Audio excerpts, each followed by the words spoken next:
Hey, what's up? This is Antonio. Welcome back to my channel. Now, who's ready for some fighting words? In this video, I want to talk about Errol Spence, the truth. This is a fight breakdown for Errol Spence versus Terence Crawford. It's official. We have a date. The fight has been made. Both sides are happy. So buckle up. Really quick, if you like the videos, please subscribe to the channel. I think you're really going to like and enjoy this video.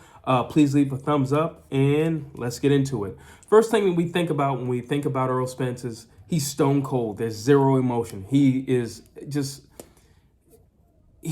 on you, and it's just that. In my personal opinion, Errol Spence is the Terminator because it's relentless pressure. If you recall the first Terminator movie, and the guy's like, no, you don't get it. He's not going to stop. He's not going to stop. He's not going to stop till he come and gets you. That's Errol Spence. Dude's not going to stop. He's just going to keep coming. Relentless pressure. When you're fighting him, he's fighting you. When you're not fighting him, he's fighting you. When you're running from him, he's fighting you.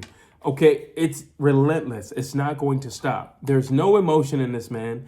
And he said it before. I believe it was when he was fighting. It was in a press conference with Sean Porter. And they said, you two do know each other. You two are friends. And he said, it doesn't matter. I can go in the back and fight him right now. It doesn't matter to me. Because it's just business to Errol Spence. This is not personal. It's just business. You're in my path, on my road to greatness and success. And therefore, I just have to knock you off in the interim. This ain't personal. It's just business. That's Errol Spence. So when we talk about Errol Spence, we got to talk about that body work. Great body puncher. People succumb to them body shots, okay? And it's a relentless body attack. He's not going to let up. He's not going to take his foot off the gas. It's going to be a relentless body attack. Errol Spence, to me, is a throwback fighter. And what I mean by that is, I personally, and I don't say this about everybody, especially not today. Errol Spence, honestly, in my personal opinion, you can take Errol Spence and you can put him in any era in boxing. You can put him in the 20s, the 30s, the 40s, the 50s, the 60s, 70s, all the way up to current day. And I think we would still be talking about Errol Spence. I think he would still be a unified champ. I'm not saying he's going to be an undisputed champ, but I do think he would be a unified champ. And quite frankly, or another reason why I say this is because his crazy cardio. Literally, I can easily see Errol Spence doing 15 rounds, no problem, and still being a problem, and still being the truth. That's Errol Spence. Great body puncher, great shovel hooks, just digs to the body, and he's a precise puncher, but he knows how to double up as well. He is one of the very few people who, you don't see this as much as you used to see it. Honestly, you used to see this a lot in the 90s. Or early 2000s, where you dig to the body and you go straight up to the head. You don't see that a whole lot anymore. Errol Spence is somebody who does that. And it's not the most difficult, attack in the world, but it's an attack that's made by somebody who's comfortable being in the pressure cooker. And Errol Spence is definitely comfortable being in a pressure cooker. Errol Spence is well balanced. He has a low base. He's always in that pressure cooker. He prefers to close the gap. He prefers up close and personal. He can fight at a distance, but in my personal opinion, that's not his bread and butter because, again, he's so physical. He's so relentless. I think he's better up close and personal because it just ups the ante and it makes it even hotter for the guy who's in there with him. But always balanced. And what I mean when I say he's always balanced, that means he's always set to be offensive. He is a solid defensive fighter, but he's mainly an offensive fighter. Very seldom is he taking around trying to defend himself or anything like that. For the most part, he's on the attack, and he's always on the attack, and he's always roaming. He's always lurking for something new. Let's see. Spence is extremely, extremely durable. And that's one of the reasons why he can keep that low base. That's one of the reasons why he can get in that pressure cooker. He can close that distance because he's an extremely durable guy. He can take a lot of punishment. Now, I remember when, Errol Spence first got on the scene, everybody, oh, he's a weight bully. He's a weight bully. Listen, if you can make the weight, you can make the weight, and therefore you can fight at the weight. Is he big for the weight? Yeah, he's really big. He's a big guy. I really see Errol Spence closing out his career at 160, maybe even 168. I doubt it, but 160. He's a big boy, and how he makes that weight, kudos to him. But he makes that weight. Because he's such a big guy, He can endure a lot of punishment. He can take a lot. And that works in his advantage. That means he can stay close up and personal. That means he can take your best shot and he can still be standing there. That's exactly what that means. That means he can get knocked out of a car that turns over 50 million times, and he can jump out and say, "Hey, I'm ready to fight. Who's next? I don't want to take any easy fights. I want to jump back into the ring with the top guy." That's what that means. That's what that means. He's a very durable, tough, rugged guy. And again, you don't see guys like that today. You don't. His mentality, his physicality. You don't see guys like that today. You don't see guys like that today who are just willing to go balls to the wall. You don't see it like that. He is a crazy, crazy, crazy punch output. Errol Spence can punch, and he can throw easily 100 punches in one round, no problem. And the thing that's going to be a real problem for Terence Bud Crawford is the fact that as the rounds go on, Errol Spence is heating up. He's not cooling off. He's actually heating up. And it's going to be something when we hit rounds, 6, 7, and 8. And Bud is like, whoa, all right, he should be slowing down now. And Earl's coming out like, now I'm hot. I'm ready to go. That's going to be a problem for Terence Bud Crawford. Can you keep up with the punch output? And that will be one of the defining factors of the fight, I do believe. The pace and the punch output of Errol the Truth Spence. Let's see. Solid resume. Kell Brook. No walk in the park. Very well decorated. And a guy who knows what he's doing in the ring. Sean Porter. A rough, tough, rugged guy who can box. And he's also very durable. And Errol Spence, Sean Porter. That's what he did. Okay, so enough said right there. Danny Garcia, thumper, hard hitter. Okay, great counter puncher. And you see what Errol Spence did with him. And we're talking after the car accident. You see what Errol Spence did with him. He was a broken man in there. And that's what I mean about that pressure cooker. He was a broken man. He succumbed to all the punches. He succumbed to that close quarters. He succumbed to the fact that, man, it's like round 8. This dude's going like it's round 2. It's a mental thing as well as a physical thing. And when you hit somebody with your best shot and that dude's still coming like, oh, that was the hard one? I thought we were jabbing at me. That's a problem, and that messes with you psychologically. Mikey Garcia. Remember when Mikey Garcia was like, yeah, I'm just going to outbox him? And wrong, you're not going to outbox him. It was a boxing clinic. That's what it was. It was a boxing clinic. And it was not Mikey Garcia on the up-hand side of that. It was Errol Spence, who was throwing like 100 punches around yet again. And he wasn't playing around. And he could have, in my personal opinion, he could have stepped on the gas. But I felt like a lot of those punches were peppering shots just to let him know, whatever you thought I was as a boxer, I'm better than that. So there you go right there. Ugas, power puncher, big, strong guy. That Cuban boxing style. The elusive boxing style. Well, he wasn't too elusive that night. And he chose to fight the fight that would best suit Errol Spence. And he came up short. Yes, Ugas is, again, he's also big for the division. But that wasn't going to work. I think Ugas thought that he could fight Errol Spence the way he fought Manny Pacquiao. The problem with that is Manny Pacquiao's a much smaller guy. And he was much older. You're talking about a younger guy who was much bigger. No, it wasn't going to work, and it did not work. And you see what happened to Ugas. He busted his face up. So let's see.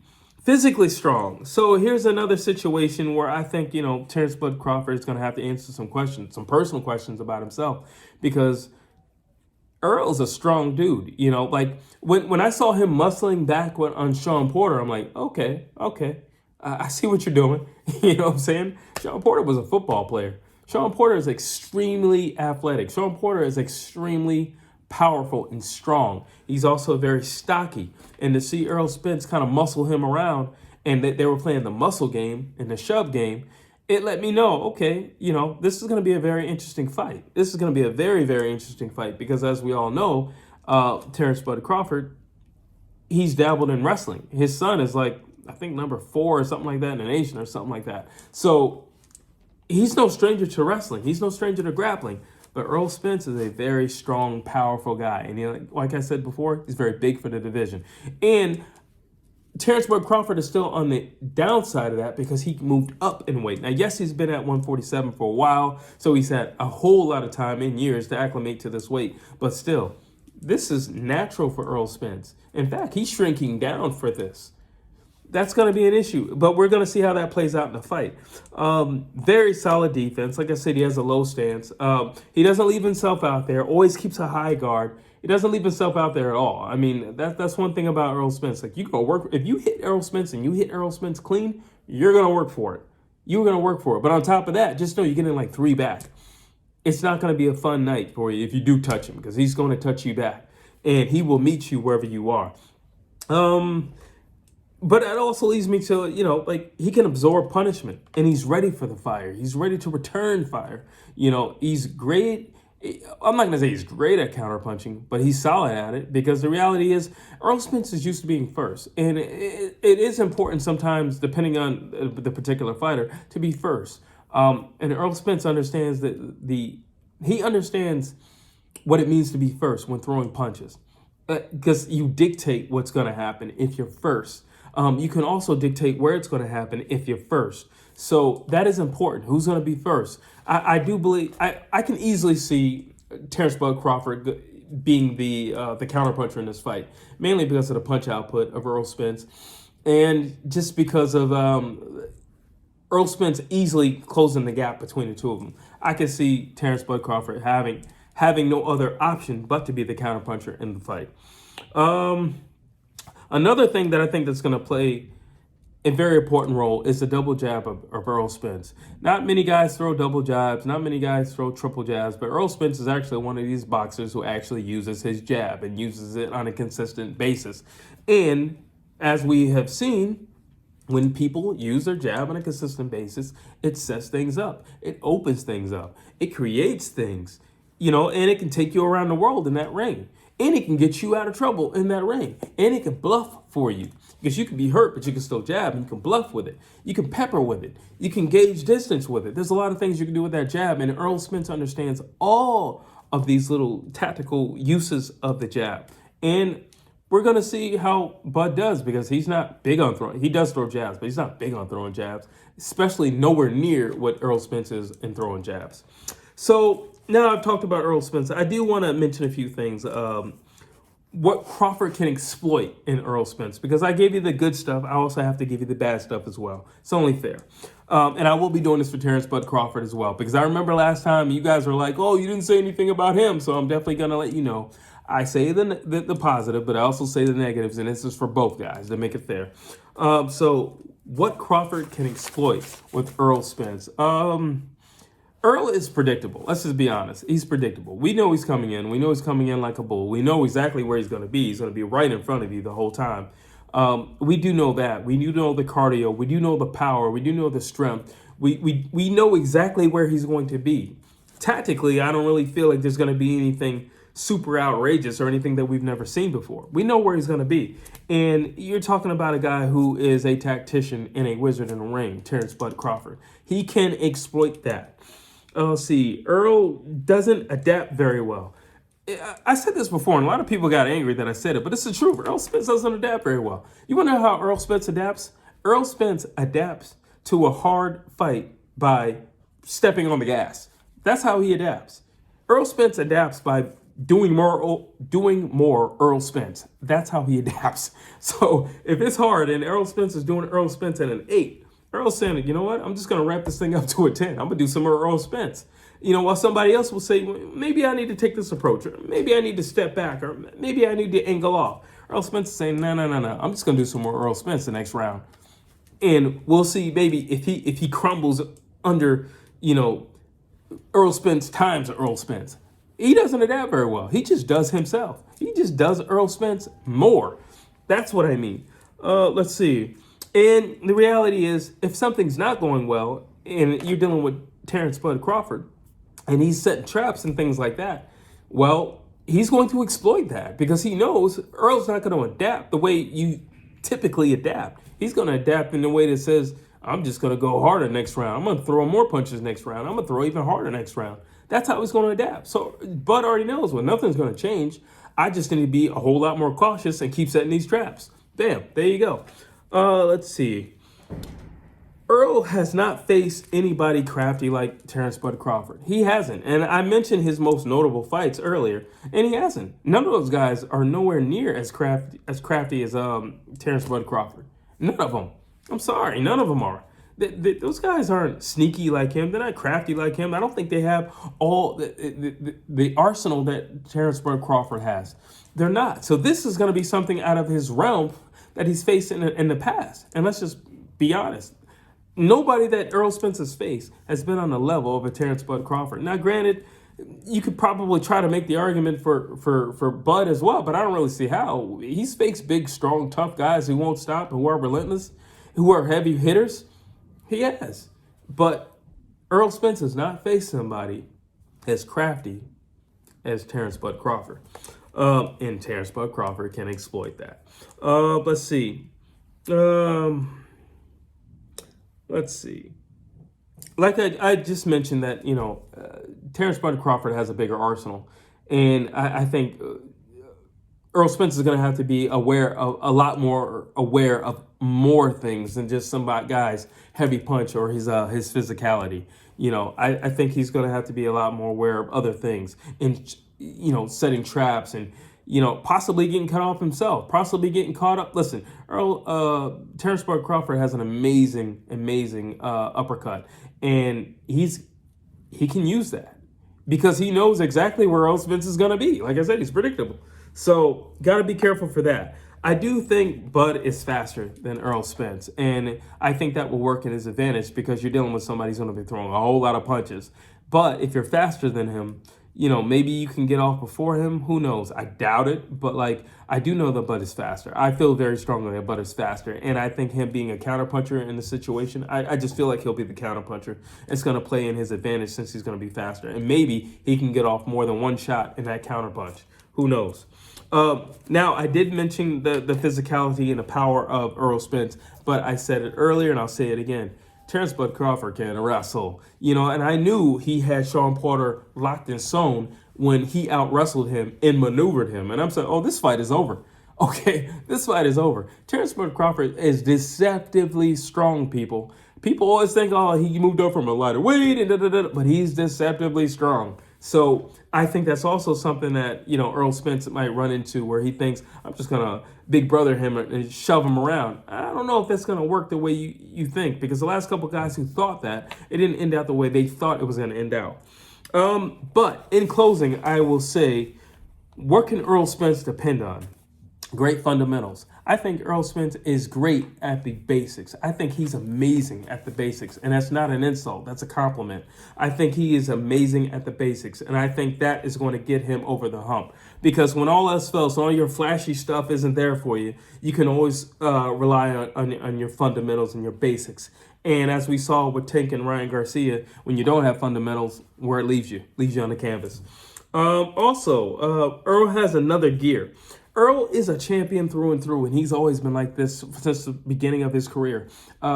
He's got another gear. If you go to 8, he goes to 9. You go to 9, he goes to 10. He's got another gear, and I put him on the level of somebody like a Floyd Mayweather. He has another gear. He can keep rising up to the occasion. You want to step up? We can step up. Whatever you want to do, we can do that. He has another gear. Let's see. Earl can recover very quickly. That's important. Errol Spence is a tough, durable guy, and he can recover very quickly. You can stun him, but you're not going to daze him, and there's a difference between stunning and dazing. And he recovers very, very quickly. So if you don't take full advantage of hitting him, but also knowing when you've hurt him, then that opportunity can leave so quickly that it was almost as if it was never there. Great at recovering. Let's see. Earl is mentally unbreakable. There is nothing, I can tell you right now, there's nothing Terence Crawford can do that's going to freak Errol Spence out, that's going to scare Errol Spence, that's going to put Errol Spence in a state of mind of, I don't know what to do this round. Nothing. He is ice cold, no emotion. Go, go, go, all the way through. And that's basically it. I hope you enjoyed this. I know it's a little bit long, and I've been trying to cut my videos a little bit shorter lately, but I got pumped up really doing this, and I hope you enjoy it. As always, please like, please share, please subscribe to this channel.